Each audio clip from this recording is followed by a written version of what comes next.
Third citizen forum ऐं CSSP तरफ़ां धरती ऐं फितरत जे आशिक़ सुहिणे शाइर नाशाद समी जी शाइरी जे किताब थी वणे मूंखे ज़मीन जी महूरती तक़रीब मिठी जे गड्डी भट ते मुनक़िद कई वई। नाले वारे अदीब ताज जोयो, मीर हसन आरेसर, नूर मोहम्मद बजीर, हाजी सांद, ओभायो जुणेजो, अली अकबर वाइमू, अरबाब नेक मोहम्मद, दिलीप कोठारी, फिदा हुसैन संजरानी, अयाज रिजवी, अशरफ सम्मो ऐं ॿियनि किताब जी महूरत कई।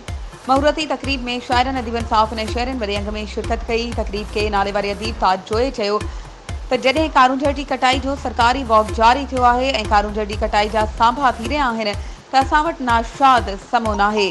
नाशाद जी शाइरी ज़िंदगी जी नवीद आहे। CSSP जे सरबराह नूर मोहम्मद बजीर चयो त अदीब ऐं शाइरी समाज खे नई राह ॾसनि था। थर जे शाइरनि साफ़ ऐं अदीबनि जो थर जे हवाले सां वॾियूं ख़िदमतूं आहिनि। थर्ड सिटीज़न फोरम तरफ़ां लिखण पढ़ण वारे तबिके सां साथ जारी रहंदो। मीर हसन आरेसर चयो त नाशाद समो मुहिम जोई जो क़ाइल न हो, हू न ई तासुब परस्त हो, हू माणेठो नरम नाज़ुक ऐं नफ़ीस हो, जंहिंजी शाइरी में सबाझाइप आहे। हाजी सांद चयो त नाशाद समय जी शाइरी जो महवर कारूंझर ऐं उतां जा मोर हुआ। शबीर सियाल चयो त नाशाद समय जी शाइरी में थर जूं हसनाकियूं समायल आहिनि।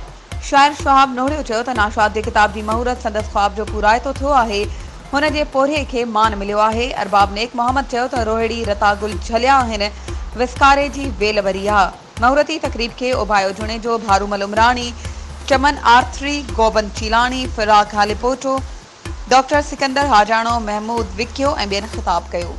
वधीक ख़बरुनि ऐं अपडेट्स जे लाइ असांजे चैनल खे सब्सक्राइब कयो ऐं हा, बेल आइकन खे प्रेस करणु न विसारिजो त जीअं असांजी हर नई अचण वारी वीडियो तव्हां ताईं पहुची सघे।